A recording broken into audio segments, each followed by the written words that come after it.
कोई हाँ। तमीज नहीं है। भारत की सिविलाइजेशन जो है वो एक नए तरीके से दोबारा से उभर रही है, अगर रहे मोदी जी। अगर मोदी जी रहे। और मैं हाँ। इस पे बहुत जोर दे रहा हूँ सर, कई दिनों से, जब से मैंने मोदी जी की जेंडर इक्वालिटी की बात हाँ। सुनी है।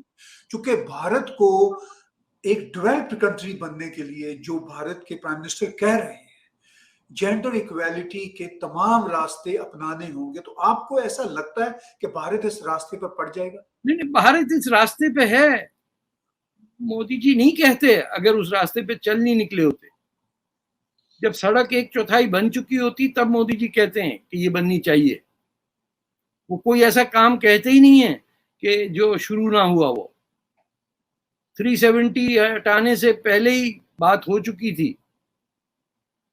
CAC का आप देख लीजिए, हर एक के अंदर, सिर्फ मोदी जी नहीं है, बाकी लोग भी हैं। देखिए, एक बात बड़ी क्लियर समझ में आनी चाहिए। इंडिया में हिंदुओं को यह समझा दिया गया कि अगर तुमने अपनी सिविलाइजेशन की बात की तो तुम समझे जाओगे right wing, ultra right wing, पता नहीं क्या, फैशिस्ट, जिसमें हमारे कम्युनिस्ट पार्टी और ये जो मुसलमान है वो। अच्छा, मजे की बात है, जितना मुसलमानों ने कम्युनिस्टों को मारा दुनिया में रिकॉर्ड है, कहीं नहीं। और इस वक्त सारा इंडिया का कम्युनिस्ट जो है वो मुसलमानों के, पंजाबी में कहते हैं, थल्ले ही लग गया। और समझ नहीं आ रही कि क्यों है। उन्होंने चलो अमेरिका के खिलाफ ने ना लगे जाओ। आज मेरी एक इंडियन कम्युनिस्ट पार्टी के मेंबर थे बहस में, मैंने कहा आपने अधिकारी, the only party that supported partition other than Muslim League was the CPI। और आपकी थ्योरी थी कि जितने इंडिया के हिस्से ज्यादा होंगे उतने आसान होगा इनकलाब लाना। कद्दू आया इनकलाब कहीं पे भी। वो ईस्ट पाकिस्तान में मोनी सिंह को जिस दिन पाकिस्तान बना अरेस्ट किया, and he got out of jail the day Pakistan army surrendered. Pakistani को पता ही नहीं, he was secretary of the East Pakistan communist party. Mymensingh के थे, पूरे पाकिस्तान के 25 सालों जेल में रहा। और ये इंडियन कम्युनिस्ट पार्टी ने सबसे कहा कि पाकिस्तान बनना चाहिए, क्योंकि इंडिया के इतने टुकड़े हो जाएं ताकि हर जगह हम रेवोल्यूशन ला सकें। तो ना हमारा सारा वही सिलसिला है ना सोचने का। थोड़े से ये है कि as Muslims we are bit fatalistic. हमें जन्नत की इतनी आरजू है कि मरना जल्दी चाहते हैं, वो नहीं मरना चाहते। यहाँ तो हर कोई बैठा हुआ है गजवा हिंद के चक्कर में। जो जलील हमें कर दे बिल्कुल हम उसके पांव पड़ जाते हैं। यानी इंडिया, चाइना में पाकिस्तानियों के बारे में इतना रेसिज्म है कि अगर वो ऐसी बातें मैं आप यहाँ टीवी पे नहीं बता सकता हूँ कि हैरान कर देने वाली। वो हमें प्यारा, क्योंकि भाई 1 लाख ही तो बंद किए कंसंट्रेशन कैंप में। भाई भैया आपको मुल्क चलाना होता है ना, तो समझा करें ना तारिक भाई, आप चीन के अगेंस्ट हैं। अरे भैया 1 लाख कंसंट्रेशन कैंप में मुसलमान बैठा हुआ है सर 1 मिलियन शायद। हाँ 1 मिलियन शायद। हाँ 1 मिलियन, सॉरी 10 लाख जी। वो कह रहे हैं यार हर चीज में हम नुक्ताचीनी बहुत करते हैं। मैं कहा मैं रॉ का एजेंट हूं ना, इसीलिए कह रहा हूं।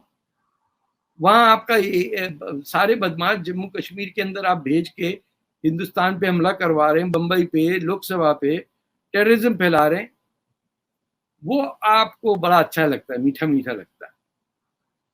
एक नहीं हिंदुस्तान का मुसलमान कभी चाइना की एम्बेसी के बाहर खड़ा हुआ दिखेगा आपको कि हमारे मुसलमान भाइयों पे नो, बस हमें फलस्तीन चाहिए, 2-4 यहूदी मार देना जरा।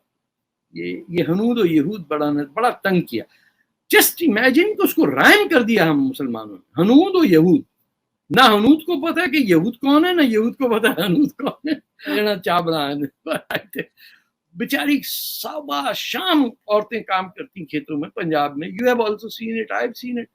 तो why should they be second class? And Modi ji ने जो जिक्र कर दिया, that means he is serious on that thing. And मैं कहता हूं within 5 years you will see a great change. ये अब नेक्स्ट चीज होगी कि लड़कियां फौज में भर्ती होंगी, ये फाइटर पायलट्स बनेंगी इंडियन एयरफोर्स में, and they will be in the fighting units. Israel की आईडीएफ के अंदर नहीं औरतें जाती, वहां तो दे डोंट आस्क के मेल और फीमेल, नहीं बाजी आप तो जाए पराठा बनाएं ना, दोनों जाते हैं फौज में। 67 की वॉर में मैंने पहली दफा देखा था वो लाइफ मैगजीन में कि फॉक्सहोल के अंदर आईडीएफ की लड़कियां खड़ी हुई। उसका इम्पैक्ट सोचो अरब सोल्जर पे क्या पड़ा होगा। वो तो अंदर बुरके में बंद करके आया, हिजाब लपेट के आया, पता नहीं 40 ताले डाल के आया, सामने देखा लड़की खड़ी हुई है बंदूक लेके। विमेन आर दी की टू ब्रेकिंग आउट। माएं खुश तो दुनिया खुश। माएं रोती हुई जाएंगी शादियों में तो बच्चे भी रोते हुए पैदा होंगे। आप देखते हैं एयरपोर्ट पे, आपने देखा होगा देसी का बच्चा कैसे रोता, लेट जाता, सिर्फ देसी का बच्चा रोता है ट्रांजिट लाउंज में, अम्मा अम्मा करके लेटा हुआ होता है, टैं टैं। कभी चीना, काला, नीला, गोरा कोई नहीं रोता एयरपोर्ट पे। माँ भी थकी हुई है बेचारी, तोहफे जमा कर करके अपनी सास के लिए लेके जा रही है, क्या कर रही है। आमतौर पे थप्पड़ ही मार देती बच्चे के, चुप करना तू की स्यापा लाया। So we are children of sad mothers and sad sisters and sad daughters. जी देखिए, मैं बार बार तारक साहब इस बात को कह रहा हूं कि बहुत प्रोग्रेसिव विचार हैं मोदी जी के। सिर्फ विचार ही नहीं है बल्कि पूरी की पूरी जो पॉलिसीज हैं, उनका जो लेआउट है और इवन उस पे जो अमल करना है। अब वो तो जो प्रोग्रेसिव राइटर्स हैं वो उनको क्या हो गया, वो क्यों नहीं समझते इस बात? मैं आपसे बताऊं सर, ये अपर क्लास का आज बीमारी हमारी यहाँ है कि हमारे यहाँ मार्क्सिस्ट होता ही नहीं जब तक मिलियनर ना हो। हर मार्क्सिस्ट जो है उसको पता होता है क्यूबन सिगार ऐसा होता है, फलानी जो है ना शार्डने ऐसी है। फैज साहब ने क्यों नहीं लिखा पंजाबी में? शर्मिंदा ही थे ना अपनी जबान से। ना इकबाल ने लिखा, तो ये अपग्रेड करने के लिए उर्दू में बोले सब। जैसे मैं और आप उर्दू में बात करें, we should have done it in Punjabi, लेकिन मिटी पाओ। हम ये समझते हैं we are insecure in our identities. Left ये समझता है कि जो सिंपल मैसेज है मार्क्स और लेनिन का कि वर्किंग क्लास की क्या होनी चाहिए राइट्स, कैपिटल क्या है, ये अब कौन पढ़ता है? आपने सर, भारतीय प्राइम मिनिस्टर नरेंद्र मोदी जी ने एक बड़ी अहम बात की, उन्होंने कई मिनट इस पे बोले अभी 15 अगस्त को कि जेंडर इक्वालिटी की बात की। अब भारत जो है वो मुस्लिम कंट्री से बहुत बेहतर है।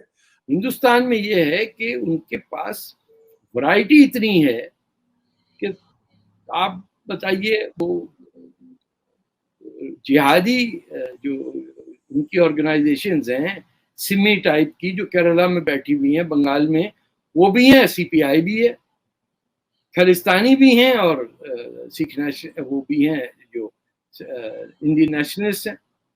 तो गुंजाइश है, 29 स्टेट्स हैं, 400 जबानें हैं। इंडिया ने तो काउंटर वेट कमाल कर दिया ना कि इलेक्शन हो रहा है, कभी ये नहीं बोलते कि ओ जी चोरी हो गई, इलेक्शन मशीन लेके भाग गए। अब कीनिया को 5-6 दिन लगे, उसके बाद वो कह रहे हैं गड़बड़ हो गई। तो इंडिया में तो नहीं होता कि गड़बड़ हो गई, इलेक्शन छीन लिया, जो जीतता है वो जीतता है, जो हारता है वो हारता है। और उसके अंदर भी मुसलमानों का वहाँ इतना नेगेटिव रोल है कि आज तक किसी हिंदुस्तानी मुसलमान ने पिछले 800 साल में अपने बच्चे का नाम हिंदुस्तानी नहीं रखा। या आप सोचें इस बात को, किसी तुर्की ने अपना नाम तुर्की के अलावा नाम नहीं रखा। तो दोस्तों, कैसे हैं आप सब? स्वागत है आपका इंडिया वेब न्यूज में।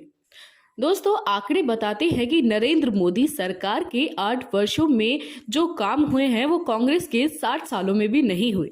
चाहे बात शिक्षा की हो, रक्षा की हो, व्यापार की हो, खाद्यान्न उत्पादन की हो, गरीबी की हो या फिर सड़क और बिजली निर्माण की, सब में मोदी सरकार अव्वल दिखती है।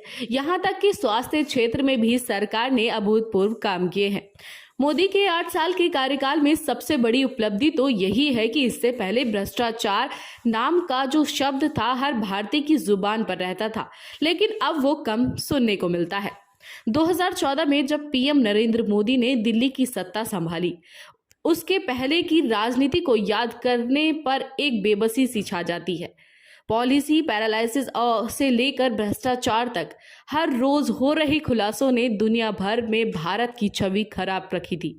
काला धन, महंगाई और डुलमुल गति से चली यूपी सरकार ने एक आम भारतीय के दिल में गर्व की भावना उठनी तो बहुत दूर की बात थी। ऊपर से आलम ये कि विकासशील देशों की श्रेणी में खड़ा हमारा देश दुनिया के सबसे बड़े लोकतंत्र और सबसे बड़े बाजार होने का फायदा तक नहीं उठा पा रहा था। ऐसी ही मुश्किल घड़ी में देश की जनता ने सत्ता गुजरात के सीएम नरेंद्र मोदी को सौंपी। दशकों बाद अपने दम पर कोई भी पार्टी बहुमत लेकर आई थी। अच्छे दिन आने वाले हैं जैसे नारों ने लोगों की उम्मीद जगा दी। कुछ ऐसा ही माहौल में 26 मई 2014 को नरेंद्र मोदी ने पीएम पद की शपथ ली। लेकिन देश बदल रहा है, आगे निकल रहा है कि नारे ने ये बात पुख्ता कर दी कि पीएम मोदी पर जनता का भरोसा बरकरार है। और हो भी क्यों ना, आखिर अंतिम पायदान पर खड़े भारतीयों को उनकी ताकत का एहसास कराने में पीएम मोदी सफल रहे हैं। पीएम मोदी के 8 साल के कार्यकाल की समीक्षा करें तो साफ हो जाता है कि उनकी सरकार द्वारा उठाया गया हर कदम, उनकी हर बात राष्ट्र निर्माण की दिशा में बढ़ते देश की जनता के कदम थे। धारा 370 हटाना, 3 तलाक के खिलाफ कानून, सीएए, कृषि कानून, नोटबंदी, सीमा पर चीन को पीछे धकेलना, सर्जिकल स्ट्राइक, परीक्षा पर चर्चा जैसे मुद्दों पर खूब चर्चा हुई। मोदी सरकार की तारीफों के पुल बांधे गए। तो इस रिपोर्ट में फिलहाल इतना ही। आप हमारे साथ देखते रहिए इंडिया वेब न्यूज़।